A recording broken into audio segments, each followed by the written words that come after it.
Higher It is Talking Reds, brought to you in association with NordVPN. I'm Josh Sexton, joined by Kieran, Molyneux and Mo Stewart today to look ahead to Newcastle and dig into some of the latest transfer news. Transfers are coming, winter is coming, winter is here in Liverpool. It is freezing outside, to be honest, but it means that January is right around the corner. It means that Liverpool may be looking to do some things in the January transfer market. But Mo, we'll start off with a couple of these links that have come out from this piece from David Ornstein in The Athletic, because there's some interesting names in there, to be honest, like particularly the sort of forward links that we're seeing. Yeah. There's Xavi Simon's been mentioned, Jonathan David's been mentioned, Nico Williams has been mentioned. It's sort of left me scratching my head a little bit because I'm looking at the forward options that we currently have and the fact that we signed Chiesa in the summer, who's just got back to training as well, whether you want to consider him a genuine option or not, and thinking, do we really need to be going spending big money on a forward? I think Nico Williams is the most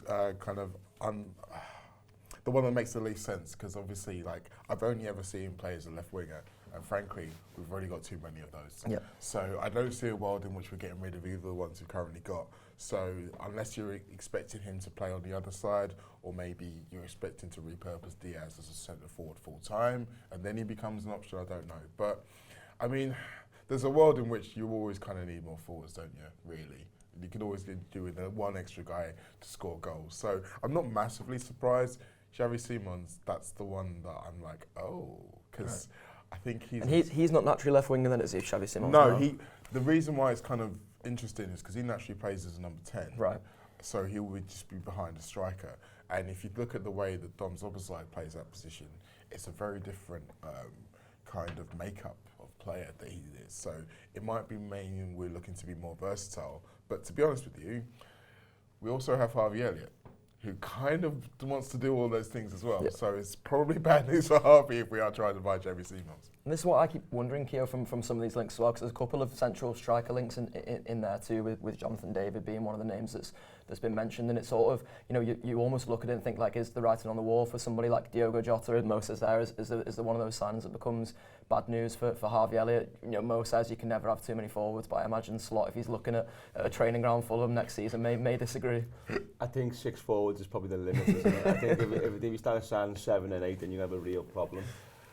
I don't know where he sits with Núñez long term. I don't know where he sits with Jota's injury record. I know he obviously rates Jota and he starts him as his main striker, but he does get injured a lot, and if we're going to try and start competing on forefronts over the next few years, then it might be something to look at. I just don't like being linked with forwards at the minute because of the contract situation on the right hand side as well. So I mean, I'm looking more towards the back four for reinforcements than I am the forward line. But you mentioned Xavi Simons. I was saying to you off air before, I was talking about that last night to a mate of mine, the Dutch link, and how good he's got Gravenberch, Van Dijk and Gakpo playing. It might be a Slot type of signing, so let's see what happens there. I know he likes Diaz through the middle, but again, is that because he likes Diaz through the middle, or is that because he doesn't trust Núñez in certain games and he hasn't got Jota available? So time will tell. The thing is, there's a sort of long-term question around Mo Salah anyway, Keo. I'll come back to you on this, because whichever way the transfer situation goes, like Mo's not getting the contract situation goes, Mo's not getting any younger, so you are looking at it and thinking, like, if there is a right winger, and listen, maybe it's Ben Doki, he's been flying on loan at Middlesbrough, but you're looking at if there's a right winger would be going and signing on the transfer market, then maybe that's something that Liverpool should still be looking at. Yeah, but again, someone's going to have to go out, aren't they, to come in, and with Chiesa coming in the summer and not really having any minutes yet, I think he'd probably like to have a look at him. He didn't go mad in the transfer market in the summer for this reason. He wanted to have a look at the players that he's got. So I think he'd have a look at Chiesa first. You mentioned before Harvey. I mean, I don't know where Harvey sits in a Slot team. I don't know whether he's a midfielder, whether he's a winger, or whether he's a 10. Time will tell with that one. I want to see a centre-half come in, to be honest, Josh. Absolutely the same. Really want to see a centre-half come in. You're going to ask me what one now, and I haven't got a clue. No, I'm also the same. Yeah. I haven't got a clue. So I'll leave probably to Mo to get the stats out about the best centre-halves in Europe, but I just am not interested in signing any strikers at the minute. I love all the ones we've got, and I think centre-half is the most important. Left-back is another position as well. We've Costas does get injured quite regularly. There's questions around Robbo, not from me just yet. I still think his energy levels are there, his running's there. It's a little bit more decision making with Robbo at the minute, which could be a form thing. He's still getting up and down, he still looks fit, but he is getting on, and Kostas does get injured a lot and has question marks over him. So left back and centre half are probably the two main ones for me. Yeah, I think I'm in the same boat as Keo there, because one of the other links that's come up sort of further back on the pitch is Martin Zubimendi, and I'm looking at it and thinking like that with the emergence of Ryan Gravenberch this season, I'm almost looking at that midfield unit as in a completely different light to what I was looking at it in last season, where I think we needed that sort of top end midfielder to come in and really lift the sort of starting 11 midfield. I'm now looking at it and thinking like we've already got the best midfield in the world. Yes, we do, but we have to understand the fact that there are times when we don't have the best midfielder in the world, because there are times when we need to not play him. There are times when he might get injured. And if we say he gets injured on the 2nd of February, suddenly everyone's going to be like, well, why don't we sign him like Zubimendi? And you can't always plan for, what if the worst happens? Particularly, you can't stockpile like 30 players.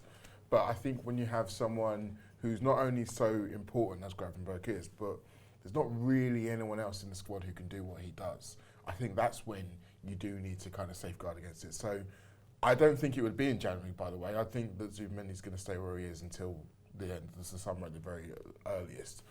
But I would go back for him. I certainly wouldn't be thinking, well, all he's turned us down once, so no, I don't want him anymore. No. He's still a good player. Like, come on, guys. We're adults here. Yeah, swallow your pride. Yeah, it's still a good footballer. There's a reason why we wanted him, and I think that, don't get me wrong, whereas if he'd have signed in the summer, he'd have gone in straight as a starter. Yeah. If he signs now, he's competing with Ryan Gravenberch. There's no doubt about that. But I do think that there's still going to be room for having the two of them in our squad. There's an interesting point within that in terms of sort of signing for either the starting 11 or the squad around the defence, because Keo mentions there about, for the priority for me is still a centre-half, but then it becomes, well, which sort of profile of centre-half? Like I was looking at it in the summer and thinking that Lenny Yoro was the perfect profile, because he wouldn't necessarily be that one who'd have to come in and be starting straight away. He's got that potential to be nurtured into a long-term centre-half option for Liverpool, because suddenly you're looking at it again now, and before Konaté's injury, that was the best centre-half partnership in the world, and even Joe Gomez coming and stepping in now can lay a serious claim to be the sort of second behind that. So if you are a centre half and Liverpool are sitting at the negotiating table with you, you must be asking the question of, where do I get my minutes? Well, this is why I think centre half is the hardest position to buy for, and I think that of the three guys who we've got who are potentially leaving, Virgil would be the hardest to replace personally, because of exactly what you said, the balance between someone who's good enough to come in but also not necessarily someone who's going to demand minutes. So, look, you said about Lenny Yoro. I think he was expecting to start. I think expecting to start is the reason he signed for Man United and the massive amount of money that they were paying him, obviously. I think that's kind of what made his decision, because he wanted to start, because he was obviously getting linked with Real Madrid, and he was starting regularly for Lille, who this season played in the Champions League. So, if he was he'd rather have stayed there and played Champions League football for another season rather than come and be a bench on someone else. So I've said previously, I think if you're maybe the way to solve that is to look at someone who can play centre half and play left back and maybe get minutes in one and the other.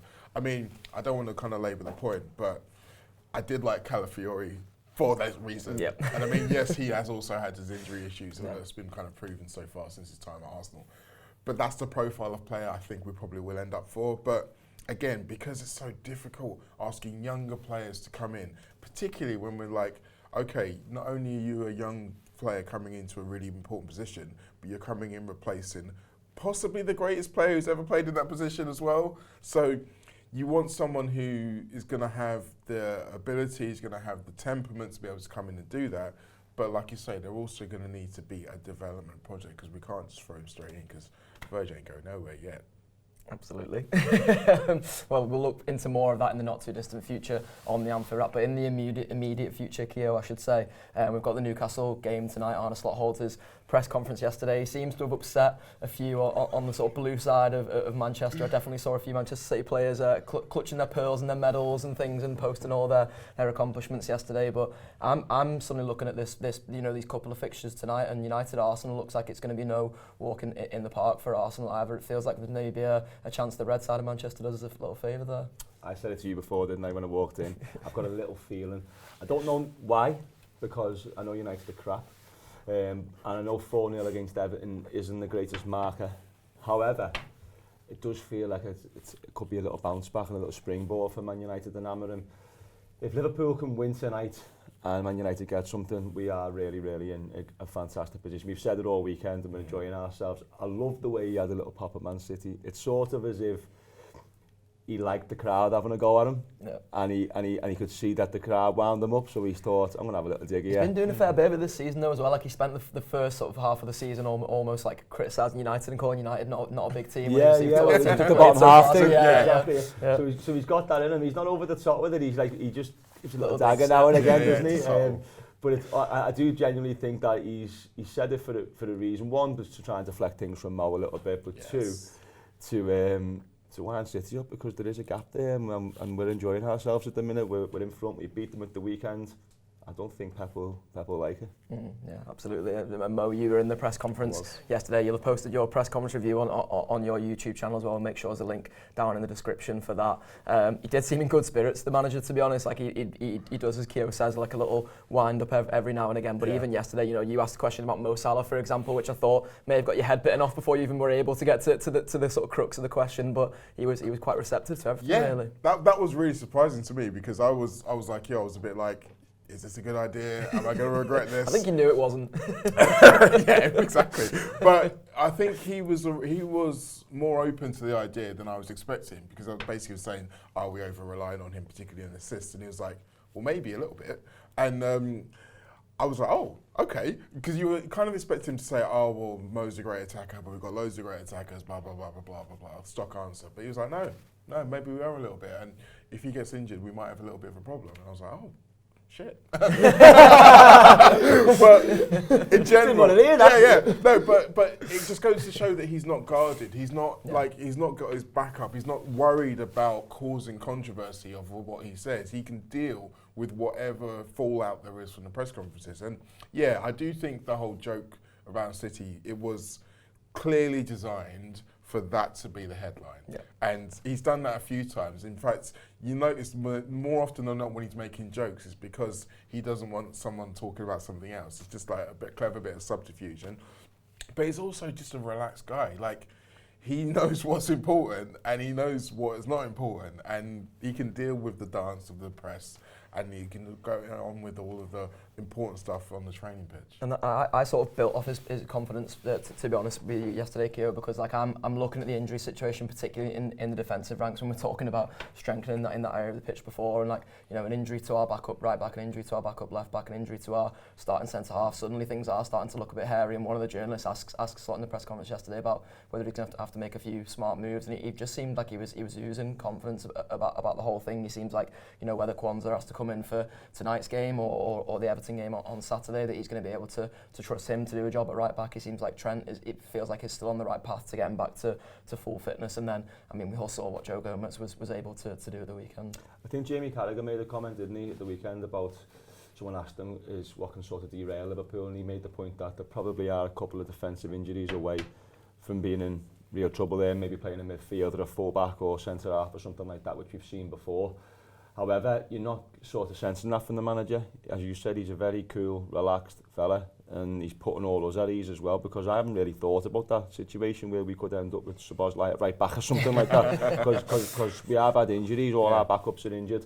But when he speaks, he just puts you in at ease. I keep using the word control. It's control on the pitch. It's controlled off the pitch. As you said, everything is designed. With the jokes, it's similar to the way Klopp used to blame things like the beach ball, for example, or blame the wind to deflect it away from his players. He does it a little bit more subtly, and he does it a little bit more clever, in my opinion, the way he mentions Man City yesterday. Because obviously everyone wants a headline about Mo. Even you wanted a headline about Mo. But he's just so calm and so collected and so controlled. I mean, when he speaks, everyone listens. It's going really, really well for him. Absolutely, and it feels like maybe there is a week here, Mo, where he can get a little bit of rotation, and just to look after players like Trent, who are sort of coming back to full fitness. Like I don't know whether I would be putting Kwanzaa into the fold for tonight's game necessarily, but I'm looking at Everton on Saturday and being like, maybe that is a chance for Kwanzaa to start at right back, and that's how you manage Trent's fitness from that point. Well, I think reading between the lines of what he was saying, he does see Kwanzaa as an option for right back, but I think he basically said that Trent is probably going to start the next two games, but he isn't going to finish them. Yeah. So whether or not that means Kwanzaa starts against Everton, I think it's more likely that he will maybe come on for him in the last 20, or maybe we'll see him start at centre-half and Joe will get a rest in one of these games and then he comes on. Because, again, I mean, he was really kind of effusive of how great Joe is and how great he's been at keeping himself fit and how fantastic that was to hear for all of us. But in the back of all our minds, we're like, yeah, but that's not always been the case. So I don't know whether or not he's kind of got over all of that part of his career, but for all of us, we're all a bit like, could probably do with being a bit careful with Joe, you know? So him playing 2 games back to back and then maybe having Kwanzaa for the next one, maybe that's too much of a risk, I don't know. But again, I think the nature of the games themselves, you'd want him in there. Like, I think the thing with the Everton game as well is that Joe's underrated in the air. Yeah. Because he's not one of the tallest of us in the house, but his aerial duel percentage, I think, is really, really high. And Calvert-Lewin, like, that's literally the only thing he does, is he battles in the air. And he gave Konate loads of trouble in the last time we went there. So that might be something where it's like, okay, well, I definitely want Joe playing centre-half against Everton. Whether that means he doesn't play against Newcastle, I don't know. But, yeah, it's not a lot of wriggle room, but I think the quality of the players we've got is probably why he's still so confident. And elsewhere on the pitch, then I'll sort of throw this out to you both because I'm wondering whether you're expecting any more sort of surprises in terms of team selection over this game. Like I'm looking at it of the two. If I'm rotating, I think it's probably the Everton one. It's almost like that Jurgen Klopp thing of like treating Everton with disdain with team selection. Just another bottom half team. Exactly.